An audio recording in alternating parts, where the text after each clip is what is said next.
성경은 디모데후서 3장 16절에 증거하는 것처럼 전지전능하신 하나님의 말씀입니다.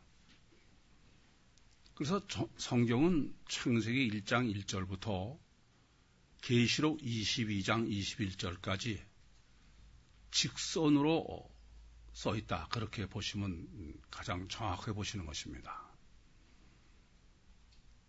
그래서 성경을 올바로 이해하는 데 있어서 아주 가장 중요한 요소는 결론이요 꼬린점인 천국에 기록하고 있는 계시록, 즉 천국이 어떤 것이냐, 하나님의 나라, 천국론을 올바로 정립하지 못하면은 어떤 누구도 성경은 바로 볼 수가 없습니다. 성경을 바로 보지 못한다고 말씀드리는 것은 그것은 율신 신앙이요 종교 어떤 것도 올바로 할 수가 없습니다. 가장 중요한 것은 많은 것이 있겠지만 천국론을 얼마나 성경적으로 정확하게 정립하느냐. 사람은 영적 존재이기 때문에 있는 대로 보는 사람이 하나도 없습니다. 인간은 전부 자기 마음대로 봐요. 그래서 그 사람이 천국론을 어떻게 정립해 가지고 있느냐에 따라서 성경 똑같은 말씀이 달리 보인다 그런 말씀입니다. 이렇게 천국론을 성경적이요 신학적으로 올바로 정립하는 문제는 가히 절대다. 그것이 잘못돼 가지고는 아무 다른 건 의미가 없다. 그렇게 이해하시면 됩니다. 그런데 성경이 계시하는 천국은 하나가 아닙니다. 둘입니다. 천상에 있는 천국과 지상에 있는 천국. 이렇게 성경은 두 천국, 하나님 나라를 계시하고 있습니다. 이 하나님 나라, 천국론 정립이 얼마나 중요한지 오늘 본문에서도 하나님 나라가 무엇과 같을꼬 그 말씀을 겨자씨 비유를 하실 때 딱 한 번 한 것으로 충분합니다. 그리고 그 다음에 그냥 누룩 비유를 해도 그게 하나님 나라의 비유라는 거 모를 사람 아무 하나도 없어요. 근데도 이렇게 하나님 나라론을 성경적으로 올바로 정립하는 문제가 워낙 중요하기 때문에 두 번씩 다시 또 말씀하시는 거예요. 18절에 말씀하시고 지금 20절에 또 이렇게 절대로 중요하다 그런 말씀입니다. 그래서 성경적으로 하나님 나라를 천국론으로 정립해야 되겠는데 본문이 그 바로 하나님 나라를 정립하고 천국론을 정립하도록 구성되어 있는 것인데 우선 여쭤보겠습니다. 여러분들은 본문을 보시면서 본문에서 맞서먹고 있는 하나님의 나라가 저 천상에 있는 하나님 나라를 의미하느냐 아니면 이 땅에 있는 하나님 나라를 말씀하시냐고요. 무슨 말씀이냐 하면은 천상의 하나님 나라를 겨자씨나 누룩의 비유로 말씀하신 것이냐 아니면 지상의 하나님의 나라를 겨자씨나 누룩의 비유로 말씀하신 거냐 하는 겁니다. 이것을 정확하게 여러분이 본문에서 규명을 하지 않으면은 그건 본문에서 말씀하시는 한 나라를 올바로 정립하는 건 전혀 불가능해요. 그렇지 않습니까? 천국은 영계예요. 선상에 있는 하나님 나라는. 그리고 이 땅에는 뭐 하나님 나라가 어쨌든 유괴 세상인데 그럼 천국의 영의 나라를 하나님 나라를 겨자씨나 누룩으로 비유했다는 걸 해석할 것이냐 아니면은 육계에 있어서의 하나님의 나라를 겨자씨로 누룩 비유하신 거냐 그것은 명확하게 선을 긋지 않으면 그건 정립하시나만 합니다. 여러분 마음으로 정해보세요. 제가 일부 예배 때도 이렇게 질문해 보니까 애야 그 생각을 안 하신 거야. 이게 뭐 천상의 하나님 나라인가 지상의 하나님 나라인가를. 그러니 뭐 올바른 정립은 처음부터 불가능했던 거죠. 우선 본문은 사람이 자기 체전에 갖다 심었대요. 체전이라는 것은 땅이죠, 땅. 그리고 사람이 심었다는 거예요. 그러니까 뭐 사람이 심었다니까 이거는 세상 천국이지 천상 천국이느냐, 그렇게 해석하시면 안 됩니다. 왜냐하면 우선 사람은, 본문 자체가 사람은 하나님의 의미와 육신의 인간의 의미로 다 해석할 수 있도록 써 있습니다. 그렇기 때문에 이것 가지고는 여러분들이 이게 지금 천상 천국이냐 지상 천국이냐를 구분할 수가 없어요. 그런데 그 다음에 여자가 가루 서말에 갖다 넣었대요. 여쭤보겠습니다. 천국에는 남녀의 구별이 있어요, 없어요? 예? 천국에는 남녀의 구별이 없어요. 영의 세계인데 무슨 남녀의 구별이 있어? 거기는 피부의 분별도 종족이 다 영계이기 때문에. 그렇죠?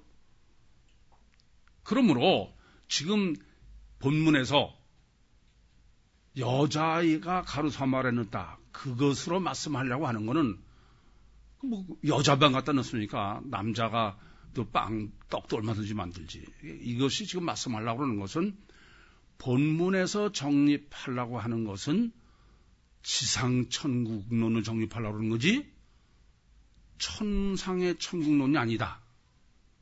그 점을 명확하게 아셔야 되겠습니다. 이제 그러면 복잡해지는 거예요. 천상 천국은 영계니까 사실상 우리가 천상 천국은 영계다, 그것만 아는 것으로 어떤 면에서 충분합니다. 물론 지금 그것도 잘못 알아가지고 계시록에서 말씀하는 천상 천국이 무슨 보이는 거로 이렇게 했다고 그래서 그것이 무슨 지상 천국인 것처럼 그런 사람들이 너무 많지만은 그거야 우리의 논의의 대상이 되지도 않는 것이고, 본문에서는 지금 지상 천국 논이기 때문에 복잡해요. 그래서 우선 아셔야 될 것은, 지상 천국론을 정립하는 것은 우리가 어디서 듣고 알고 내 생각, 그건 통하지 않아요, 전혀. 그건 오직 성경으로밖에 가능하지 않습니다. 그렇지 않습니까? 성경으로 정립하지 않으면은 지상 천국론이라는 건 아예 불가능한 거예요. 그래서 성경은 지상 천국론을 올바로 정립하기 위해서 구약서부터 약속도 하시고 다 계시를 하셨습니다. 이렇게 구약서부터 지상에 있는 하나님의 나라의 정립을 위해서 약속도 하고 계시하신 것은 두 가지를 우선 요소를 생각하셔야 됩니다. 천국이나 또는 하나님의 나라를 정립해 드릴 때도 똑같이 말씀을 드렸습니다만은, 나라라는 개념, 천국이냐 이런 것은 어떤 지역이요 국가적 개념이 있는가 하면은 바실레아 데우나 또는 우라누스 바실레아라는 것은 하나님의 통치, 역사를 같이 의미하기 때문에 두 가지를 생각해야 됩니다. 하나는 국가적 개념으로서의 지상천국과 통치자 왕이죠, 개념으로서의 지상천국을 생각하셔야 됩니다. 그래서 그 국가적 개념으로서 하나님께서 성경에서 약속하시고 계시하신 천국은 우선 젖과 꿀이 흐르는 가나안 땅서부터 천국을 계시하신 것입니다.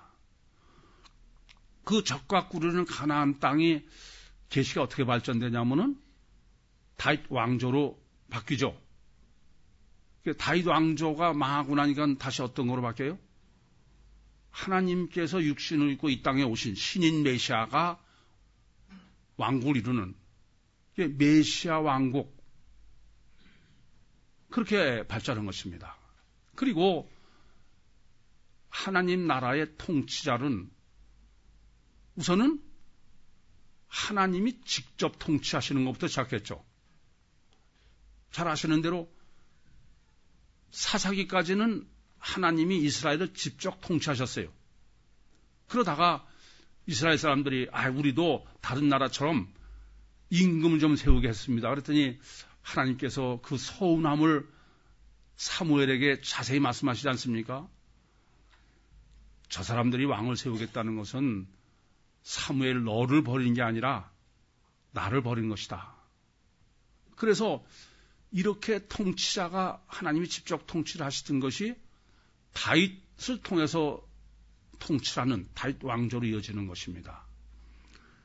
이렇게 통치자가 다윗으로 바뀌었다가 그것이 신인 메시아, 하나님이면서 동시에 인간이신 신인 메시아의 통치로 바뀌는 것이 구약에서의 약속과 계시의 발전사입니다. 이렇게 구약은 끝납니다. 그런데 이렇게 하나님의 나라가 완성을 위해서 신약에 어떻게 계승되는지도 정확하게 아셔야 됩니다. 마태복음 3장 2절에 보시면은 침례 요한, 주의 길을 예비한 침례 요한이 회개하라 천국이 가까웠느니라 그렇게 선포를 합니다. 이 말의 의미는 어떤 것이냐면요. 침례 요한이라는 사람은 반쪽은 구약을 딛고 있는 사람이에요. 그렇죠? 반쪽은 신약. 양다리를 거치는 예비자죠. 아직 신약도 아니고. 그래서 예수님께서도 율법은 침례 요한까지다. 그렇게 말씀하시지 않습니까? 이제 그러시면서 침례 요한이 회개하라 천국에 가까웠느니라. 그렇게 선포한 의미가 뭔지를 생각하시면 명확해집니다. 우선 아셔야 될 것은 구약 성경의 천국이라든가 또는 하나님의 나라라는 단어가 몇 번이나 나옵니까? 생각해 보셨어요? 한 번도 안 나와요. 단 한 번도 안 나옵니다. 그러니까 천국이나 하나님 나라의 개념은 구약적 개념이 아닙니다. 신약적 개념입니다. 그러니까 구약에서 적과 고리는 가나안 땅에서부터 신인 메시아가 통치가 된 메시아 왕국을 한 데까지 약속과 계시를 했던 것이 이제 그것이 하나님 나라인 거예요.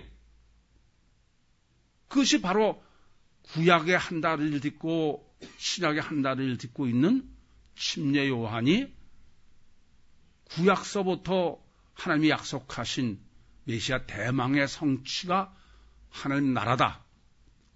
천국이다. 그렇게 선포하는 것이 마태복음 3장 2절입니다. 그런데 예수님께서 40일 동안 광야에서 금식하신 후에 공생애를 시작하시는데 마태복음 4장 17절에 보시면은 예수님의 공생을 시작하신 첫 선포가 있어요. 그걸 뭘 하시냐면은 바로 침례 요한이 한 그대로 회개하라 천국이 가까웠느니라 이렇게 공생을 시작하시는 것입니다. 그 말씀의 의미는 뭡니까? 다시 정리해드리면 침례 요한은 구약서부터 하나님께서 약속하시고 계시하신 천국 하나님 나라 그것을 계승해서 지금 신약이 전개된다 그런 얘기입니다. 그리고 예수님의 공생을 시작하시면서 하나님 나라를 선포하시는 거예요. 무슨 말씀이냐면은 예수님의 공생의 전체 내용, 시작부터 내용은 뭐냐면은 하나님 나라를 이루시는 거예요. 그러니까 그걸 빼고 예수 그리스도를 이해하는 건 전혀 안 됩니다. 아니 성경 이해도 전혀 안 되는 거예요. 그게 예수님께서 구약서부터 계시하고 약속하신 천국의 완성자로서의 주님, 그게 바로 침례 요한이 선포한 천국을 그대로 예수님이 선포하신 의미입니다. 그런데 마가복음에서 예수님께서 똑같이 40일 동안 광야에서 금식하신 다음에 그래서 이제 공생을 시작하시는데 그 공생하심 시작하면서 첫 말씀이 비슷하지만 다른 말씀을 하죠. 뭐라고 하냐면은 하나님 천국이 아니라 이번에는 천국이 하나님 나라로 바뀌어요. 하나님 나라가 가까웠으니 회개하고 복음을 믿어라요. 다시 말씀드리면 예수님께서 천국을 완성하시는 내용은 뭐예요? 복음을 믿는 하나님 나라를 이루는 거예요. 복음이다 그래요. 복음의 내용이다 그런 말씀입니다. 그런데 그러니까 예수님의 공생의 전체는 천국을 완성하는, 지상 천국을 완성하는 내용, 그게 뭐예요? 이게 복음이에요. 그러면 그 복음의 내용이 뭐냐? 엘로힘적 성경인 마태, 마가를 거쳐서 이제 누가복음에 오면, 누가복음에서도 예수님은 똑같이 40을 광야에서 금식을 하시고, 그리고 금식이 끝나신 다음에 첫 번째예요. 누가복음에는 회개하라, 무슨 하나님 나라가 가까웠다, 천국이 가까웠다, 복음을 믿어라, 그게 아니에요. 누가복음 4장 14절에는 성령의 권능으로 갈릴리에 오신 거예요. 그럼 뭐가 됩니까? 구약, 마태복음, 마가복음, 누가복음이 성경의 체계대로 정립한 것은 결국 지상 천국은 예수 그리스도로 예표를 보시는 것처럼 육신 안에 성령이 내주하신, 그게 지상 천국의 완성이다. 그게 누가복음까지의 서론이고, 다르게 말씀드리면은 누가복음은 그러니까 회개가 없어요.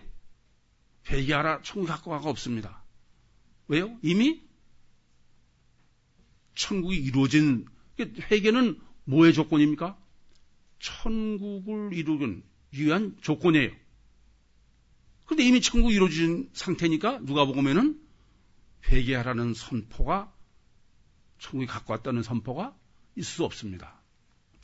이제 이런 배경을 전제로 본문이 기록되어 있는 겁니다. 본문은 보시는 대로 그러므로부터 시작돼요. 엘레겐 운인데, 이것은 지금 앞에 지금 그 논리를 전개해 오신 것의 결론이라는 의미요, 그것에 대한 연속성의 의미요, 그런 의미로 그러므로라고 기록하고 있습니다. 그러면 지금까지 제가 지상 천국의 전제 조건으로 쭉 정리해 드리신 것을 생각하시면, 이제 그러므로가의 한계를 어디까지 최소한도 우리가 생각하고 본문을 정립해야 될지가 정해집니다. 우선 누가복음 13장 1절부터 5절에 예수님께서 그 갈릴리 사람들이 빌라도가 갈릴리 사람들의 재물에 피를 섞은 것에 대해서 예수님께서 회개하라, 그렇지 않으면 너희들도 이렇게 망하겠다. 그래서 이방인의 회개를 말씀하시는 거예요. 그 다음에 예루살렘에 있는 그 실로암 망대가 무너져서 18사람이 죽은 걸 가지고로 유신 종교의 회개론을 말씀하셨습니다. 근데 그거로 끝난 게 아니에요. 너희도예요. 그래서 다시 말씀드리면 유신 신앙을 지금 추구하고 있는 사람도 회개해야 된다는 거예요. 다르게 말씀드리면 하나님 나라를 이루기 위해서는 이방인이 됐든 유신 종교인이 됐든 유신 신앙을 지금 추구하고 있든 간에 다 회개하지 않으면 하나님 나라는 이룰 수 없다, 그런 말씀입니다. 총체적 회개론을 바로 1절부터 5절에 말씀하실 뿐 아니라, 이것은 성경적 계시의 약속의 체계대로 이방인의 회개에서 유신 종교의 회개로, 유신 종교 회개에서 유신 신앙의 회개로, 유신 신앙에서 회개로 천국이요 하나님 나라를 이루는 이런 체계까지 정립해주고 있는 것이 바로 1절부터 5절인 것입니다. 그리고 이제 6절부터 9절에는 제가 포도원에 무화과나무 심은 걸 가지고 말씀드렸죠. 이 포도원은 육적으로는 그건 포도원이 어떤 거라는 건 육적으로 해석하면 불가능하다 그랬어요. 젖과 꿀이 흐르는 땅이 무슨 젖과 꿀이 흐르는 땅이야. 아주 삭막한 그야말로 풀 한 폭이 안 나는 땅이지. 근데 그게 젖과 꿀이 흐르다. 그 말은 성경에서의 하나님 나라를 이루는 데에는 목적 자체가 계시록이 목적인 것처럼 천국 구원이지 세상 구원이 아니다. 그런데 천국 구원을 이루는 데에는 절대적인 조건이 육체를 부인해야 된다. 그게 포도밭에 심은 무화과 나무가 3년의 열매가 없다라는 논리에 대한 정립이었습니다. 그리고 바로 전단락에서 18년 동안 귀신들로 꼬부라진 아브라함의 딸을 예수님께서 낫게 해주셨습니다. 그게 언제 하셨냐면 안식이래요. 그래서 그걸 제가 어떻게 정리해드렸냐면은 이것은 양다리다 그랬습니다. 영과 육, 세상과 천국. 안식일 자체가 원래 창세기 2장에는 천국의 안식이고 그것이 제4계명에서 세상의 안식인데 그 세상의 안식은 하나님 계명과 인간 계명의 양다리다 그렇게 말씀드렸어요. 그래서 이 여인을 예수님께서는 육신을 고쳐주신 게 아니에요. 뭐만 하셨어요? 심령의 영적 치료만 하신 거예요. 마귀를. 그렇죠? 근데 육신까지 치료가 된 거죠. 양다리론을 18년 귀신 들린 사람의 예수님께서 치료로 정확하게 정립해 주고 계신 것입니다. 이제 이것을 전제로 그리고 지금 본문을 정립해야 된다라는 말씀인 것입니다. 자, 그러면 지금 본문은 이미 말씀드린 대로 지상 천국을 정립하는 것이 천상 천국이 아니라 그랬습니다. 그래서 천상 천국은 뭐 우리가 조건이 있어야 되느니 그런 거 생각할 것도 없어요. 그 뭐 영의 계고 시공을 초월한 건데 무슨 과정이나 약속과 계시가 뭐에 필요합니까? 그런데 지상 천국은 그렇지 않아요. 그래서 우선 지상 천국을 아셔야 될 것은 지상 천국이 성경이 계시하는 지상 천국은 우리가 일반적으로 생각하는 지상 천국과는 전혀 틀립니다. 일반적으로는 사람들이 유토피아, 뭐 나가서 그냥 피곤하고 여행하다가 집에 들어오면 아이고 여기가 천국이지 그런 개념이 아니에요. 실제적 천국을 의미한다 그런 말씀입니다. 그러므로 성경이 계시하는 지상 천국이 성립하려면 첫째 조건은 아까도 천국이나 하나님 나라라는 것은 국가라는 개념과 통치자의 개념이 있다고 그랬죠? 그 둘 합해야 된다고 그러지 않습니까? 그러니까 첫 번째는 하나님이 반드시 강림하셔야 돼요. 하나님이 내려오셔야 됩니다.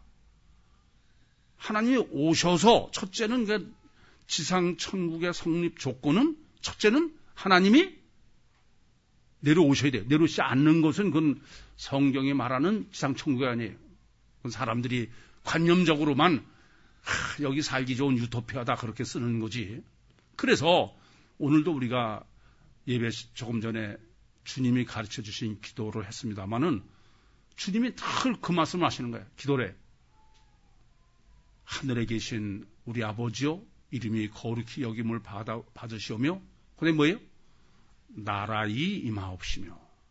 그 말은 두 가지 의미가 있다 그랬어요. 하나는 하나님께서 첫째 강림해 주십시오. 두 번째는 나라라는 말은 통치야. 그러니까 하나님 전능하신 하나님께서 지상으로 강림 내려오셔서 그래서 직접 통치를 하시는 그 조건만이 성경적인 지상 천국을 이루는 실제 조건인 내용인 것입니다. 그렇지 않고 하나님도 강림도 안 하고 무슨 심지어 통치도 하지 않고 그런 것을 하나님 나라다 그런다. 그거는 성경적으로는 전혀 하나님 나라라고 그러지 천국이라고 그러지 않는다 그런 말씀입니다. 그것은 구약서부터 잘 알 수 있습니다. 뭐 잘 아시는 대로 하나님께서 이스라엘을 출애굽시키실 때 하나님은 항상 실제로 하나님이 내가 너희와 함께 하시고 오셔서 역사하시고 그렇죠? 강림과 역사는 구약서부터 하나님께서 계속 계시하신 거예요. 지난번에도 말씀드렸지만 하나님께서 내가 너희들하고 같이 갈래니까 너희들이 너무 폐역해가지고서는 안 되겠어. 다 쓸어버릴 것 같으니까 나는 이제 안 가겠다. 모세 보러 내가 내 사자나 보냈다 그러니까 모세가 뭐라 그래? 아유, 안 됩니다. 무슨 소리입니까? 그래서 하나님께서 그놈 참 고집도 세네. 어떻게 그럼 할 수 없지. 내가 너와 함께 가지. 그러시지 않습니까? 여호수아한테도 뭐라 그러세요? 강하고 담대하라? 내가 너와 함께 함이라. 근데 이게 참 문제예요. 사람들은 다 하나님은 전능하시고 시공을 초월하시니까 천상 보좌에 앉아 계시고 그러고 왜 그걸 못하시냐 다 하시지. 아니 할 수 있어요 물론. 그런데 성경이 계시하는 건 그렇잖아요. 하나님이 구약 때부터 강림하셔가지고 그리고 함께 하시는 게 함께 한다는 게 무슨 천국에 계시는 게 함께 한다는 뜻입니까? 이게 반드시 강림하심과 인간과 함께에게 역사하시는 이스라엘 역사가 그걸 성경이 증거하는 거 아닙니까? 항상 드리는 말씀대로 이스라엘 전쟁이죠. 그러던 것이 이제 더 확실하게 하나님이 그러면 아예 강림해가지고 내가 통치하마. 그게 뭐예요? 신인 메시아예요. 하나님께서 육신의 인간으로 이 땅에 오셔가지고 강림이죠 뭐. 그리고 통치하겠다. 그것이 메시아 대망의 약속인 것입니다. 따라서 그러면 이제 지상 천국은 어떤 형태로 이루어질 것이냐. 이게 하나님이 강림하셔서 하나님이 역사하신다. 통치하신다. 그러면 성경이 계시하고 약속하는 그 지상의 하나님 나라는 어떤 형태로 이루어지냐 이게요. 다시 말씀드리지만 천국은 고정태 이미 거기는 시공 초월이고 완성태니까. 그런데 이 땅의 하나님 나라는 발전적이라는 점을 잊지 마셔. 그걸 모르시면은 자꾸 어느 부분만 놓고 잘못 생각하시기 쉽습니다. 그것은 무엇으로 생각해야 되냐면 그 형태는 하나님이 이 땅에 강림하시긴 하시는데 어떤 형태로 사람과에게 통치하시냐 는 겁니다. 제일 첫 번째는 하나님이 그러면 위치가 어디 계시냐 이거예요. 사실은 천상에 계셔요. 천상에 계시고 강림하시지 않고도 아까도 말씀드렸지만 역사하실 수 있어요. 그때의 하나님은 천상에 계신 것이죠. 위치가. 그러던 분이 이제 강림하세요. 강림하셔서는 어떻게 하냐면은 옆에서 나와 동행하면서 그것을 예레미야서에 의하면 남편이다 그랬습니다. 그러니까 출애굽서부터 구약 전체는 하나님이 함께 하신다는 의미는 출애굽부터입니다. 그것은 의미가 어떤가요? 늘 하나님은 강림하시되 옆에서 계신 거예요. 옆에. 이러한 강림하신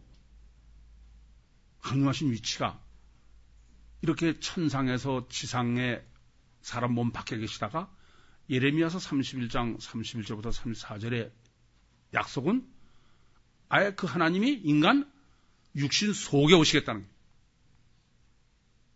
거예요. 이렇게 되면 하나님 나라가 세계가 되는 거죠. 그리고 그 발전 형태는 하나님이 어디 계시냐로 성경이 발전 형태를 정립해주고 있다. 그래서 지상 천국 세상의 하나님의 나라의 완성은 어떤 것이냐?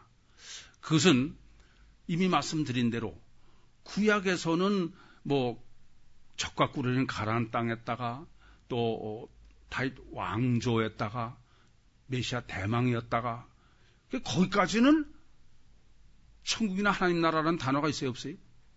없는 거예요, 그거는. 근데 그것의 완성이 침례 요한에 의해서 마태복음 3장 2절에 천국이 가까웠다고 그랬습니다.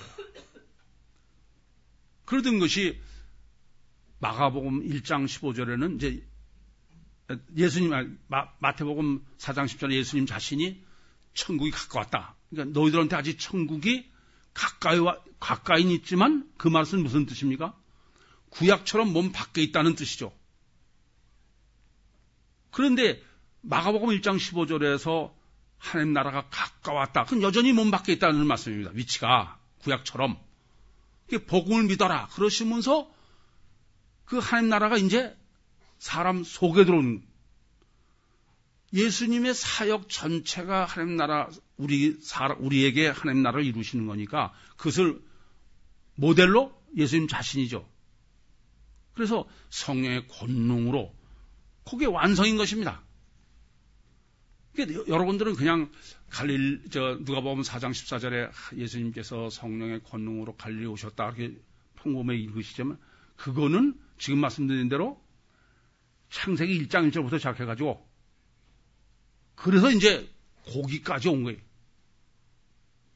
근데 그것이 이제 우리들이 하나님 나라를 이루는 것이 공생의 사역이요 결과의 목적인 것입니다.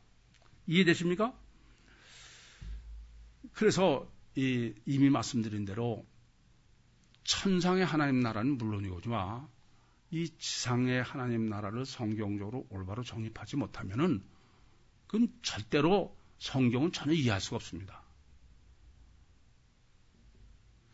그러면 이렇게 지상의 하나님 나라, 지상 천국의 실제로 어떻게 그게 실제로 이루어진 것이냐, 그것을 오늘 본문에서 예수님께서 겨자씨와 누룩의 비유로 말씀하시는 것입니다. 여러 번 드린 말씀대로 비유에는 두 가지 목적이 있다 이렇게 말씀드렸는데 우선 지금 본문의 목적은 하나님 나라는 영의 문제죠. 그러니까 이것을 가시적 결과만이 기준인 육신을 입은 우리 인간에게 이 하나님 나라의 실제성을 비유로 말씀하신 게 지금 겨자씨와 누룩 비유다. 그렇게 그 전제로 지금 본문을 기록한 것이다. 이렇게 보시면 되겠습니다. 그러면 우선 본문에서 겨자씨와 누룩의 의미가 뭐냐 하는 겁니다. 여러분들은 그냥 본문에서 예수님께서 본문은 당연히 그렇죠.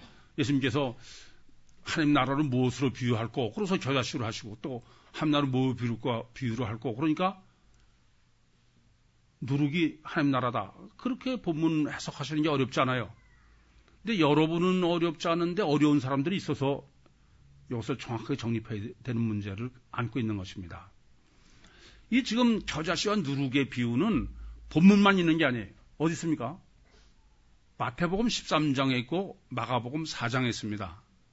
그런데 마태복음 13장의 겨자씨와 누룩의 비유는 예수님께서 천국의 비유를 뭐로 하셨냐면 말씀을 하셨어요. 그렇죠? 그러다 보니까 마태복음 13장 33절을 이쪽에 말씀, 겨자씨나 누룩은 주석가들이 다 어떻게 해석하냐면 그것은 말씀이다. 지금 예수님이 하나님의 말씀을 지금 겨자씨와 누룩을 비유했다. 그렇게 얘기해서 틀렸다고 할 수가 없어요. 허기야 어느 정도냐면 워낙 말씀 그러다 보니까 요한복음 3장 5절에 물과 성령으로 나지 않으면 하나님 나라에 들어갈 수 없다. 그럴 때 물도 말씀이라는 게 잘 모르면 다 말씀이야.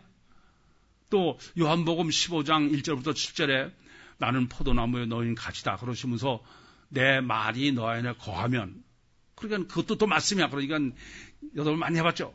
기도할 때 그냥 말씀이 있어야 되니까 그래서 말씀 읽고 말씀을 생각하고 무슨 기도하라고 그런 참 웃기는 짓을 해.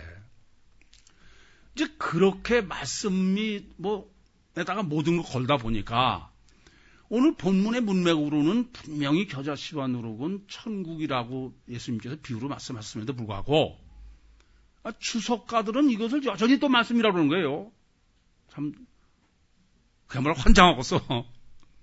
그런데 본문은 일부러 하나님께서 절대로 말씀으로는 본문을 해석할 수 없도록 구성해 놓으셨어요. 왜냐? 누가복음에도 씨 뿌리는 비유가 있습니다. 말씀을 씨 뿌리는 비유로 한 게. 그게 어디예요? 누가복음 8장에 기록되어 있습니다. 4절부터 15절. 그러니까 마태복음이나 마가복음에는 씨 뿌리는 비유를 말씀의 비유로 해서 마태복음 13장에 해놓고 13장에 바로 겨자씨와 누룩이 있고, 마가복음도 마찬가지로 마가복음 4장에 말씀을 비유로, 천국 비유를 말씀으로 하시고서 씨 뿌리는 비유로 하시고서 그러고선 겨자씨를 말씀하셨으니까 그거는 뭐 하여튼 야 이건 맞습니다. 그래도 아니다 그러기가 어려워. 그런데 본문은 어떻게 되어 있냐면은 이미 말씀드린 대로 씨 뿌리는 비유는 8장이에요. 일부러. 그래서 지금 이 겨자씨와 누룩은 13장에 와 있는 거야. 본문은 절대로 겨자씨와 누룩은 말씀이 아니다.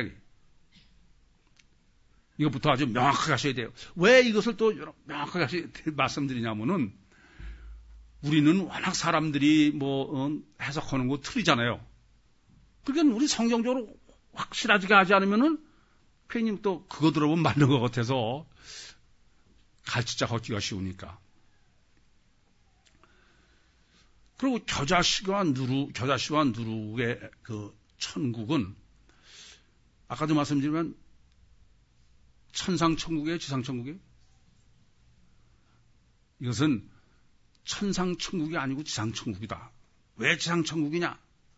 물론 사람이 자기 체전에, 그 체전은 땅이라는 개념이니까 이건 이 땅이다. 그렇게 이해할 수 있어요. 그러나 그것 가지고는 안 돼요. 왜냐하면은 천국도 여전히 물리적인 거로 계시하잖아요. 계시록 보시면은. 그러니까 이게 어떻게 세상 천국이냐 그래도 곤란할 수 있어. 그러나 여자 때문에 절대 안 되는 거죠. 일부러 아까도 말씀드렸지만 여러분들은 코이노니아 하면서 다 고민해 보셨겠죠. 왜 앞에는 겨자씨는 사람이라고, 사람이라는 의미는 남자죠. 왜 누룩은 여자다 그러면은 이러면 안 돼. 떡이요 빵 만드는 건 여자의 일이니까 그렇게 했습니까? 에이 안 되는 거예요. 여러분 베두인들 이스라엘 잘못 알아서 그러죠. 베두인들은 오히려 여자들이 양치고 집에서 남자가 빵 만들어요. 그런 얘기 그렇게 하면 안 돼요. 이 말은 천국은 여성 남성이 없는데요. 그러니까 지금 여자라고 한 데는 세상 천국이다.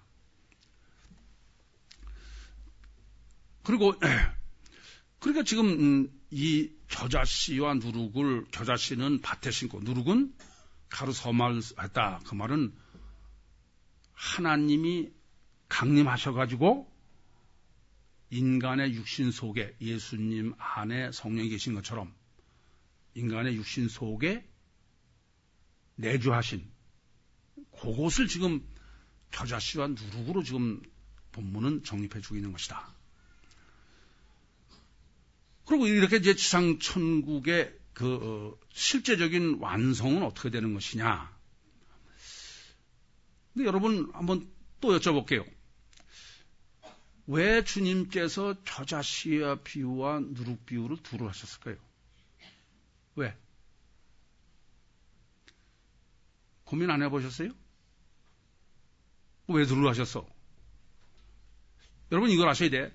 마태복음에는 겨자씨 비유가 한 단락, 누룩 비유가 한 단락이에요. 그리고 마가복음은 아예 누룩 비유는 없습니다. 근데 본문은 한 단락 안에 겨자씨와 누룩이야. 그러면 겨자씨로 말씀하시는 거와 누룩으로 말씀하시는 게 같은 거예요, 다른 거예요? 같으면서도 달라야지. 똑같은 걸 두 번 강조법이? 그러면 안 되죠. 많이 고민하셨으리라고 여겨져요. 그런데 이게 이제 중요한 거예요. 본문이 뭐로부터 시작돼요? 그러므로. 그러니까 뭐냐면 앞에 뭐 했었어요? 양다리, 안식일 양다리죠. 본문은 양다리로 해석하라 이겁니다. 양다리로 해석하면 겨자씨는 뭐가 되냐면은 중생론, 거듭나는 거예요. 아시겠어요? 그래서 생명이 없는 것 같은데 생명이 있어가지고 나무가 자랐다 그러지 않습니까? 그럼 누룩은 뭐가 될까요? 성화로냐?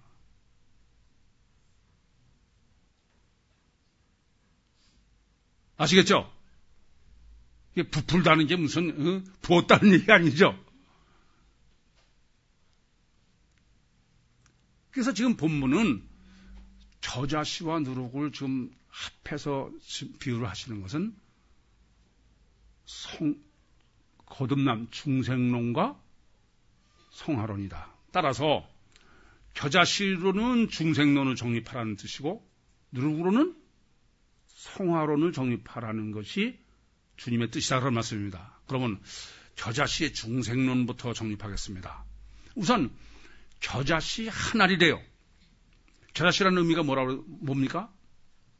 씨 중에 가장 작다는 의미다. 그랬더니 어떤 분은 아니 겨자씨보다 더 작은 게 있는데 예수님이 하나님은 틀리지 않습니까? 그래서 제가 그런 사람은 답을 안 해 난.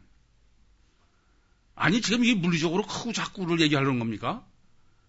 지금 거기 있는 사람들이 누구나 다 알 수 있는 가장 작다는 개념이죠.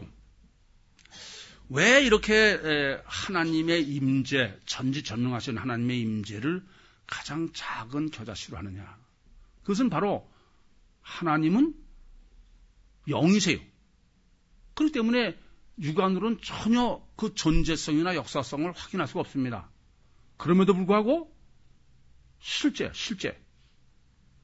그것을 지금 겨자씨로 가장 작다는 것은 없는 거나 마찬가지다. 그런데 실체다. 이 점을 항상 잊지 마시기 바랍니다. 그래서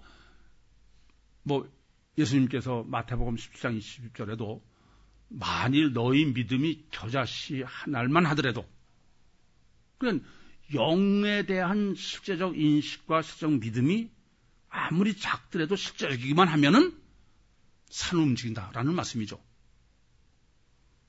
그래서 성령에 대한 실체성, 역사성 이런 의미를 이제 우선 겨자씨 한 알입니다.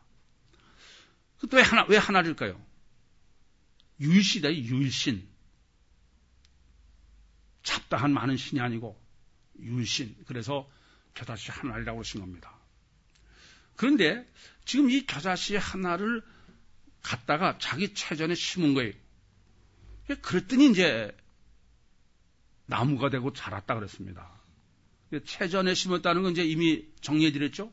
우리 몸 속에 성령이 물리적 실제로 들어오신다 그런 의미죠. 그러면 어떻게 되느냐 이런 얘기죠. 그러니까 아까도 겨자씨 비율이 중생론이다 그렇게 말씀드린 것은 이렇게 우리가 새로 거듭날 수 있는 것은 오직 하나 삼일체 하나님이 성령으로 우리 심령 속에 임마누엘 하셔야 된다. 그것을 고린도후서 1장 22절에는 인치시고 보증으로 너희 마음에 성령 주셨다. 그렇게 말씀하시는 것이죠.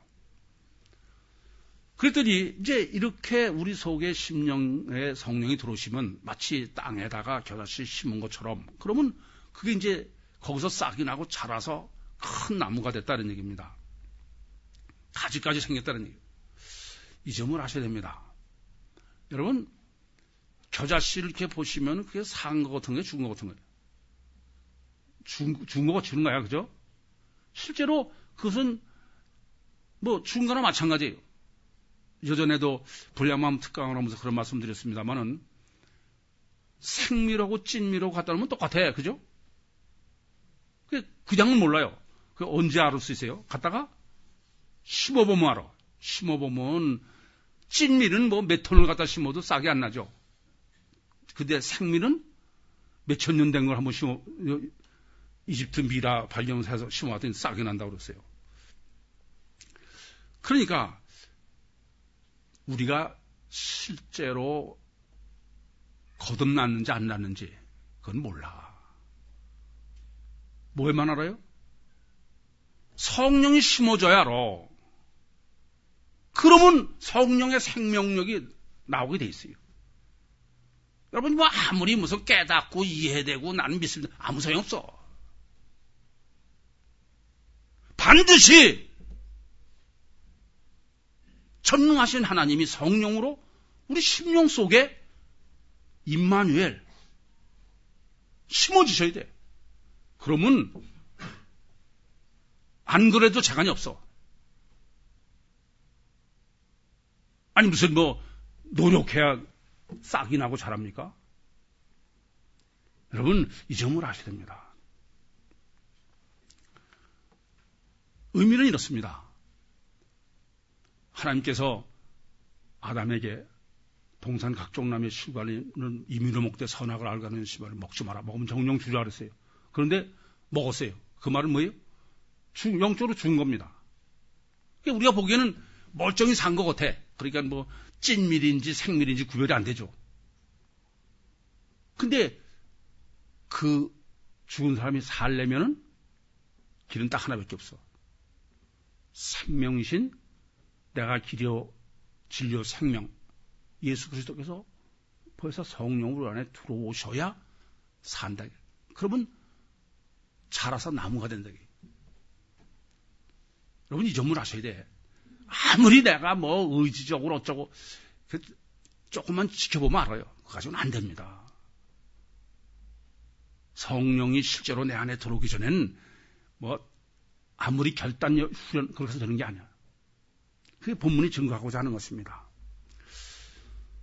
그랬더니 공중의 새들이 와서 깃들였대요. 왜 다람쥐가 깃들지 않고 공중의 새일까요? 영적 능력이 생긴다고 합니다. 그러니까 내 안에 전능하신 하나님이 성령으로 내 안에 들어오시면 누구나 다 영적 능력이 생기는 거야. 자, 이런 말씀 드리죠. 여러분 원수를 사랑할 수 있습니까? 불가능해. 거짓말하지 마세요. 원수가 아니라 다른 사람을 사랑할 수 있어요? 안 돼요. 그건 오직 영적 능력이 아니면 안 됩니다. 그걸 아가페라고 그러는 거 아닙니까? 그래서 성령의 열매라는 게 사랑과 희락과 화평과 오래참과 자비와 양성과 온유와 절제. 성령의 역사 없이 내가 해봐. 얼마나 하고 얼마나 있다가 해까닥하나 딴짓하나. 이 점을 아셔야 돼요. 그걸 지금 본문에서는 바로 너희 안에 성령께서 심어지기만 하면은 다른 사람도 다 사랑할 수 있고 그밖에 방법이 없다. 그래서 예수님께서 성령의 권능으로 오셨잖아요. 갈릴리에. 그러니까 그 능력으로 18년 귀신 들린 사람에게 역사하신 거예요. 공중의 새들이 와서 깃들일 수 있는 유일한 길은 내가 성령으로 새로 태어나는 것밖에 없는 것입니다. 이제 누룩 성화론을 정립하겠습니다. 우선 누룩의 의미가 뭡니까? 누룩이라는 말은 가루 서말에 누룩을 넣은 거예요. 그러니까 이건 여전히 겨자씨의 의미와 마찬가지로 가루 서말이라는 의미는 뭡니까? 굉장히 많은 거죠. 거기에 누룩은 없는 거나 마찬가지야. 그러니까 전혀 보이지 않는 전능하신 하나님이신 성령의 실제성, 그것을 지금 누룩으로 비유로 말씀하고 있는 것입니다. 그거는 겨자씨나 마찬가지예요. 이런 의도는 뭐냐 하면은 우리는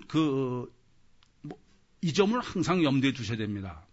사실 여러분과 제가 아닌 다른 사람들은 목사도 축도할 때 보면 잘 알잖아요. 우리처럼 영을 물리적 실체로 믿는 사람이 없어요. 전혀 제가 보면 없어. 그러니까 무슨 마음의 감동만 준다고 하지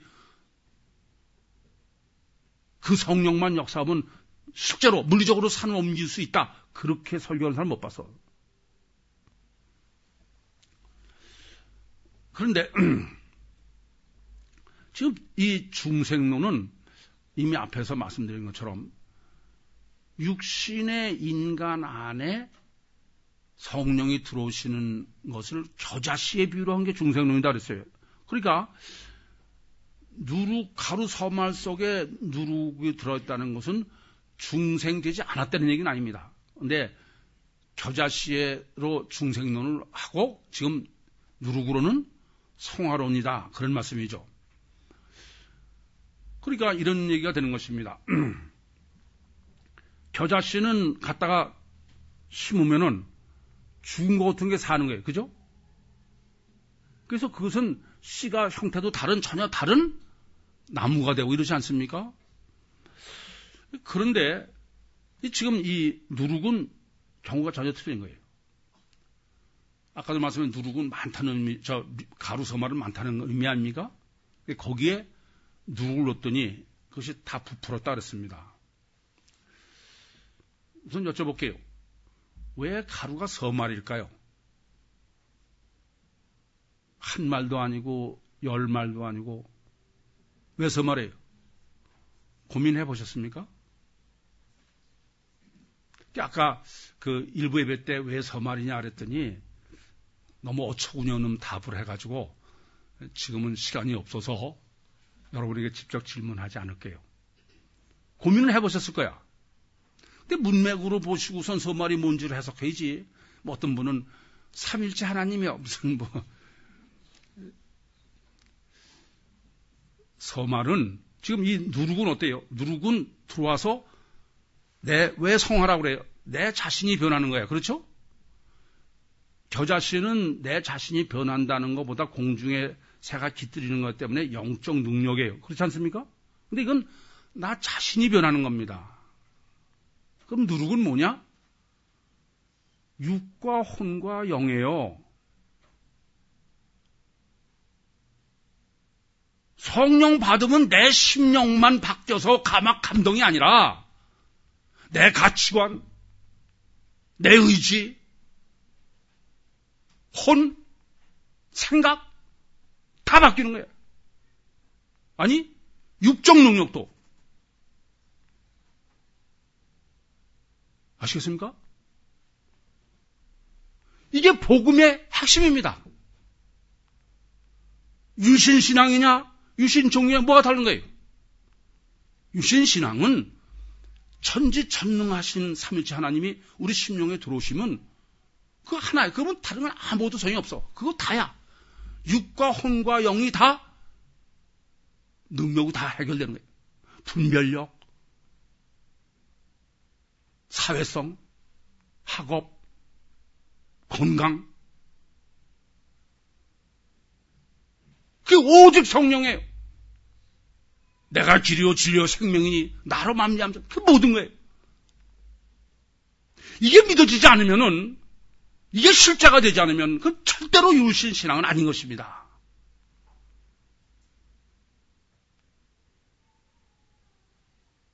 구유복음의 핵심이 뭡니까? 일분운동의 핵심이 뭐예요? 일초학습의 핵심이 뭡니까? 신나는 노래학교에 어떻게 애들을 양육하는 것입니까? 딱 하나야.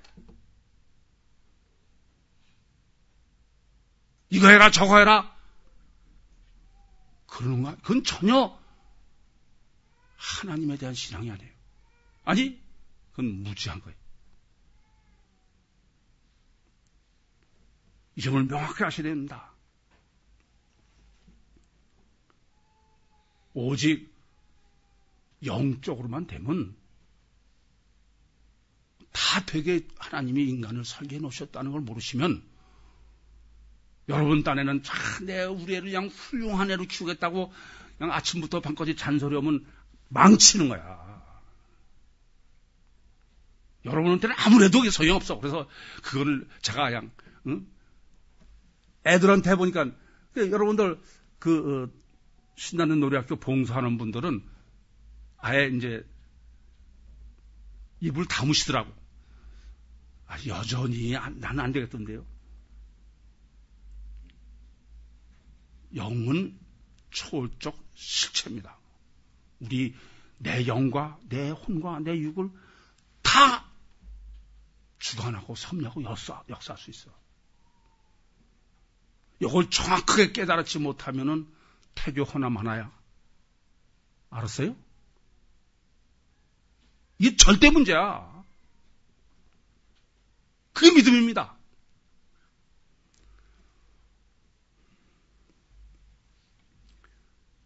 하나님 나라는 지상 천국이라는 개념은 성경적인 것은 지상 낙원이라는 뜻이 아닙니다. 하나님이 실제로 이 땅에 강림하셔야 돼. 그리고 실제로 우리에게 역사하시는 게 그걸 하나님 나라라고 그러지. 무슨 유토피아, 그것은 성경적 하나님 나라가 전혀 아닙니다. 실제로 하나님이 강림하셔서 직접적으로 나를 통치하시고 나를 역사하시는 것입니다. 이 믿음이 아직도 안 됐습니까? 더 고민하세요. 더 기도하세요. 더 갈등하세요. 그러지 않고는 실제적인 능력자가 되지 못합니다. 본문에 보시는 대로 겨자씨를 하나님께서 주신 게 아니야.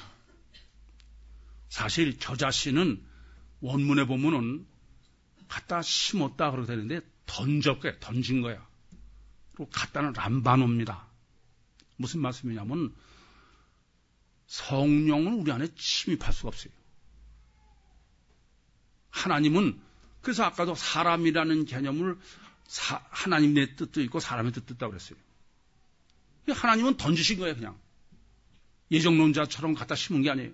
그러면 그것을 받고 하는 건 내가 해야 돼. 제일 어려운 것이죠.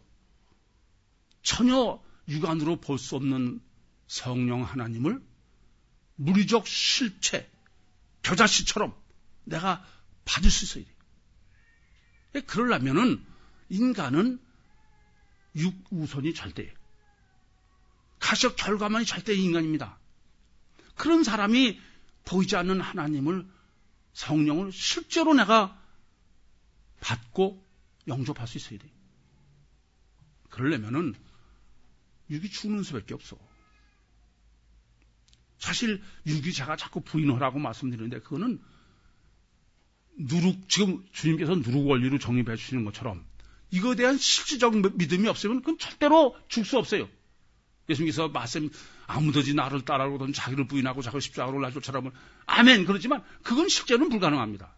그거 될 수 있는 딱 하나는 정말 영은 무감지 무의식 무의지인 육으로서는 실체성을 확인할 수 없지만 그건 틀림없이 전능하신 하나님이다. 그것에 대한 실제적 믿음이 있는 만큼만 부인할 수 있는 거예요. 육신을 부인하지 않는 한은 절대로 갖다 심는 건 불가능한 거예요. 그런데 지금 겨자씨는 체전에 갖다 심었다 그러고 누룩은 가루 서말 속에 임마누엘이죠. 이 땅에 강림하시되 계신 위치가 몸 바뀌면 안 돼. 어디요? 우리 육신 속에 들어오셔야 됩니다. 그 성령 침례라고 말씀드린 거예요. 그것이 곧 내가 중생으로 구원을 이루는 겨자씨의 비유요. 오직 그것만이 내가 성화를 해서 능력자로 모든 걸 다 할 수 있는 영과 육과 혼의 능력자가 될 수 있는 딱 하나입니다. 하나면 돼요. 제1계명이면 됩니다. 영이면 되는 것입니다. 그것이 오직 믿음, 오직 성령입니다. 불량맘으로 천자가 될 수 있는 이건 진리예요. 종말 때에 이 오직 하나의 진리를 위해서 주님께서는 여기까지 우리를 지켜주시고 여기까지 역사하셨습니다. 이 땅에 마지막 있는 동안 우리 모두가 다 하나님 나라를 이루시고 하나님 나라의 능력으로 육신과 세상을 승리하시고 그 하나님 나라가 천국 하나님 나라의 영생을 누리는 하나님 나라 되시기를 간절히 소원합니다. 기도하시겠습니다. 살아계신 아버지 하나님, 정말 감사합니다. 믿노라고 하면서도 시적 믿음이 없던 저희들에게 이렇게 실질적 비유를 통해서 다시 한번 실적 믿음으로 육신과 세상을 승리케 하심을 감사드립니다. 주님, 여기까지 인도하시고 축복해 주셨사오니 남은 육신의 삶 동안, 아니 종말의 이때에 우리 각 사람이 하나님 나라를 이루게 해 주시옵시고 하나님 나라로 세상을 승리하고 하나님 나라로 천국의 하나님 나라에 입국하게 하여 주시옵소서. 예수님의 이름으로 기도하옵나이다. 아멘.